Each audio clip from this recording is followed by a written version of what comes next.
Welcome back to PM Agenda. Well, as we saw yesterday on this program, the government has announced proposed media reforms. The Minister, Stephen Conroy, was explaining to us the gist of them here on the program and defending what he believes is a move to protect media diversity. There are a number of elements to this plan. They include rewriting the ABC and SBS Charter. That's fairly non-controversial. Perhaps, and this will be considered by a parliamentary committee, doing away with the 75% rule that restricts TV networks from broadcasting to 100% of the country. That is being debated amongst TV networks and, as I say, will be considered by a parliamentary committee. But most controversially, the government has announced plans to introduce a public interest test and a public interest media advocate. This new authority would essentially have two key roles. One, to approve mergers, any future mergers between media companies, and secondly, to oversee the industry's press council. At the moment, newspapers can choose whether or not to be a part of the press council. It deals with complaints and issues rulings on whether members of the press council have done the right thing or not. What this new government authority would do is make sure that the press council is sticking to standards that it would set. We don't know, though, what those standards might be and what exactly would happen if those standards are broken. As I say, we spoke to Stephen Conroy about this yesterday. Today, we've seen one of the country's most powerful media figures come out in a very heated attack against what the government has announced. Kim Williams is the Chief Executive of News Limited. He is also, I should point out, the Chairman of Sky News. He believes what the government has announced here is a Soviet-style approach, no consultation, a gun to the head of Parliament saying it must be passed by the end of next week, and reforms that he believes would stifle free speech. I spoke to Kim Williams a little earlier. Kim Williams, thank you for your time. Now, you've called these reforms an attack on free speech, an attack on the democracy of our parliamentary system. But can I ask, do you also see this as a direct attack on your company, News Limited? Oh, I think it's difficult not to draw the conclusion that these proposed actions are very directly targeted at News Limited, David. Why do you believe that? Well, clearly the Finkelstein inquiry was targeted at one company in Australia. It was targeted at News. As I said, it was a punishment in search of a crime. And there is yet to have been any coherent statement issued by the Minister as to why he is proposing these changes. There is no reasoned case that has been advanced by the government, and rather than actually advancing a reasoned case and having a public debate, as is normally the case with major policy change, the government is holding a gun to the head of the Parliament and saying it will change nothing, it will discuss nothing, and by the way, it's got to be passed by the end of next week. Do you really think that's an acceptable? I don't think that's an acceptable way to conduct public policy, let alone parliamentary process. I think it's an obscenity. Well, the government's argument about this public interest test and public interest advocate, which is your biggest concern here, is that it has two functions. Let's just look at the function, the role it will play when it comes to any future media mergers. Now, it's saying that this is an important way to stop further concentration of an already highly concentrated media market. Well, as to how that will operate, of course, it is impossible for any of us to have a view because we've seen no detail. We have seen no legislation. We've had no discussions. So for the government to say, be quiet, this will work, this is going to in fact improve and enhance the prospects for media diversity is frankly just idle gibberish. It's just white noise. It has nothing at all to do with any kind of developed view about the way in which regulation operates in our country. There is adequate prevailing law. There is adequate provision inside the ACCC's Act. There's adequate provision with the Foreign Investment Review Board. There's adequate provision with the ACMA. I find that it unbelievably ironic that at the same time as the government is saying that it is going to act for diversity, that it is advocating that the 75% reach rule for broadcast television should be abolished. And in one single sweep, will completely abolish a whole body of regional news coverage in Australia. The irony of that's not lost on me. But under the current laws, though, News Limited can own the newspapers it owns. 50% of Foxtel, could it not also then purchase a free-to-air television network under the current rules?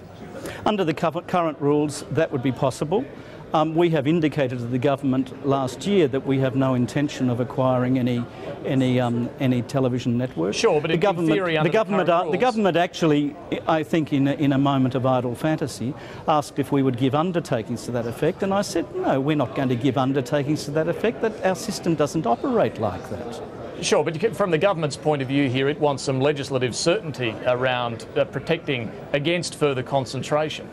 Look, I think the government is taking action because of a very, very real sense of punishment that is driving the government to constrain and harness News Limited. News Limited has a proud record of being the biggest single consistent investment in Australian media. We have nothing to apologise for. Let me look at the other aspect of this public interest advocate. It would be to oversee, essentially, the Press Council. Now, are you able to say that the Press Council is operating appropriately at the moment when companies like the West Australian can choose to leave the Press Council altogether? Well, under the new provisions of the Press Council, you can't leave the Press Council without giving 4 years' notice, and you are obligated to abide by all adjudications of the Press Council in that 4-year period. And you're also obligated to continue funding the Press Council for that 4-year period. Now, the 4-year period, I'd suggest, becomes entirely hypothetical. It is there as a kind of disaster provision in the event of the Press Council imploding. But frankly, the Press Council qualifies against all of the stated requirements that were contained inside the recommendations of the Convergence Review. Well, the idea behind this public interest advocate, as the government describes it, is to make sure that the Press Council is upholding its own standards. No, that's entirely inaccurate. What has been said is that the public interest media advocate will have untrammelled rights to approve or disapprove the compliance with Press Council standards.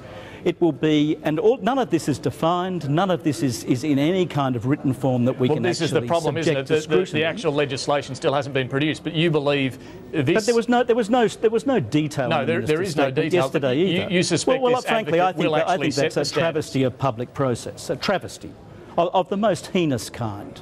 To be discussing the elimination of one of the great protections for journalism in Australia, which is the security of the shield laws under the Privacy Act, which is something which regrettably does not seem to be widely understood in parliamentary forums, is action of an extremist nature that goes to the very heart of the operation of free speech in our society. Isn't there an argument that when it comes to broadcast media, there is a government regulator of sorts, ACMA, that is a statutory body? This is something that Stephen Conroy regularly prosecutes. He mixes up different media. You do not require a licence to operate any kind of print or digital publication in Australia. You are able to actually give free expression to the views that you have and to suffer the consequences in the community in terms of your success or failure. Broadcasting is quite different. For example, yesterday the Minister announced there will be no fourth commercial broadcast network in Australia. In other words, it's restricted. There will only be, forevermore, 3 commercial television licences.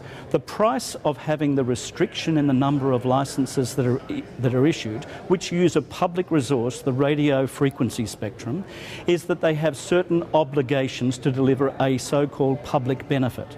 That public benefit is reflected in terms of certain undertakings as to news and current affairs, certain undertakings as to Australian content, and certain undertakings as to the way in which complaints will be processed, because they are licensing a limited public resource and they are secured by legislation against competition from others. Sure, but do you believe this government regulator, ACMA, actually limits the free speech of television broadcasters like Channel 9, Channel 7, Sky News? Do you think this has damaged free speech on the broadcast front?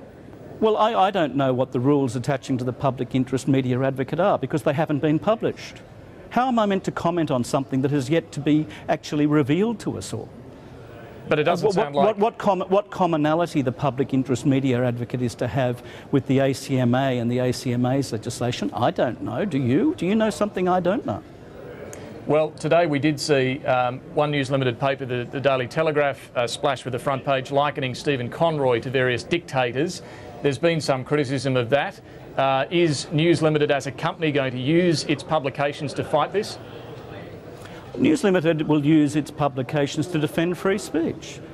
The point being made in the Daily Telegraph was perfectly clear. It said in despotic regimes, the public interest, as a phrase, is invoked for quite restrictive operations in terms of media and for control of journalism.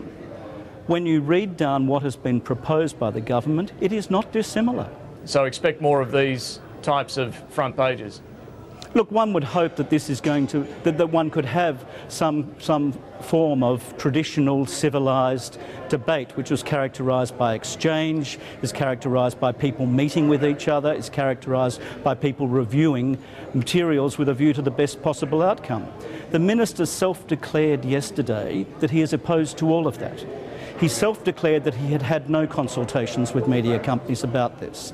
He self-declared that he would make no changes. He self-declared that the whole thing needed to be completed by the end of next week. I'm not the one who is proposing something that is draconian. He is. You've had, just finally, no consultation then with the Minister on this. We have had no consultation whatsoever, and I might say we have asked for it repeatedly. And what about with others in Parliament, particularly crossbenchers who will be key in this? Will you be consulting with them, and what prospect do you see of this actually succeeding? Well, who would know how the parliamentary process will play out? Obviously, I remain hopeful that common sense will come into play and that a respect for the Constitution, the respect for the sanctity of free speech in a democracy will triumph.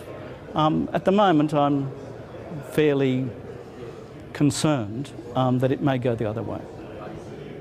Kim Williams, appreciate your time. Thank you. Thank you, David.